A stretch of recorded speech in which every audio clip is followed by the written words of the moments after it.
All right, this is the talker story of the day. As young people are looking to make ends meet, maybe some people who aren't quite so young, more and more of us are turning to second and third jobs. A survey from Bank of America says that 72% of Gen Z-ers have a, quote, side hustle. The majority of them earn between $500 and $1,000 per month. A recent Insider article calls Gen Z the hustle generation. Well, joining us now is Eve Upton-Clark. She wrote the piece and is a contributor for Insider. We have been talking about this piece, Eve, so much. Logistically, just tell us what this looks like. Are people adding freelance work to full-time jobs, taking two full-time jobs? Are they forgoing full-time jobs altogether? Elaine and I were also talking about landlording and all the different things that you might be doing. What did you find? Well, I think there's a number of things going on. So in the data that I looked at, half of Gen Z were employed at two or more places. Then 67% were going freelance, 62% had their own business. So there's actually a number of things that I think add up to this bigger picture. It's not just, one model that people are going with. But yeah, I think the freedom and flexibility that has come kind of post-pandemic, where remote working has become more the norm, has sort of shown people that these old models of working aren't necessarily what they have to stick to, and that there are different ways that people can approach their careers. Yeah, Eve, I'm curious where this leaves companies. I mean, you write that some employers are embracing this trend, but also that some workers worry that they'd get fired if their bosses found out. So how do companies feel about their employees working multiple jobs?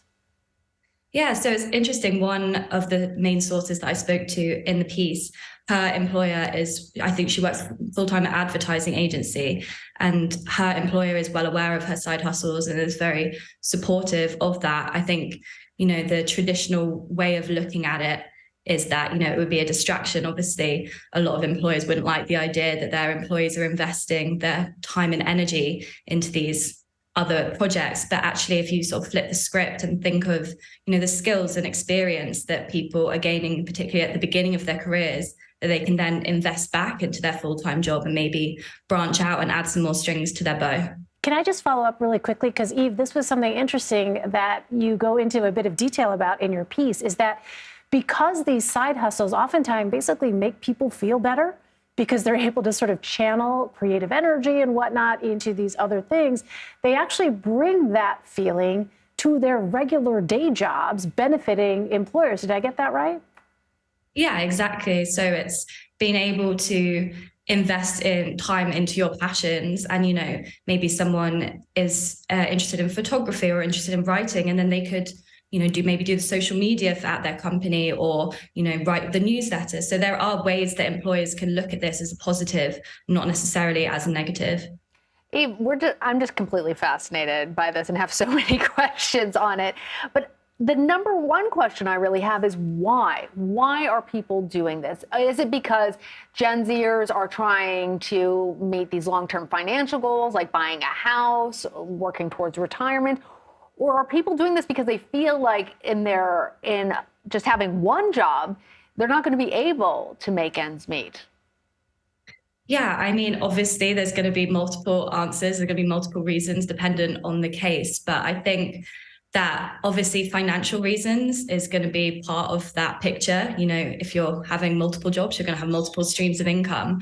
But also this idea of like the broken social contract where, the idea that you can work up in your career, buy a house, then maybe buy a fancy car and then retire comfortably is kind of shown to not be the case in all circumstances. And so instead of leaning into that, people are looking at, doing things their own way and maybe taking a bit of the power back from employers and insecure job markets and all that. All right. Well, Eve, as you were talking about the broken social contract, both Elaine and I were like, it was resonating with us, just with that idea. Will people be able to sustain this level of work, not just when they're young, but older? I mean, obviously, Gen Z are just coming into their careers, and the oldest, I think, is 25. So it's difficult to say whether this is just people at the beginning of their careers kind of having different priorities and different responsibilities. But obviously, this it would be silly not to kind of look at this and how this will have a ripple effect, and perhaps people, rather than trying to focus on one particular job, will be expanding their skill sets and really leaning into that and having, whether that's in one job or across multiple. Yeah, a different way to think about work, yet another different way to think about work. Eve Upton-Clark, Eve, thank you.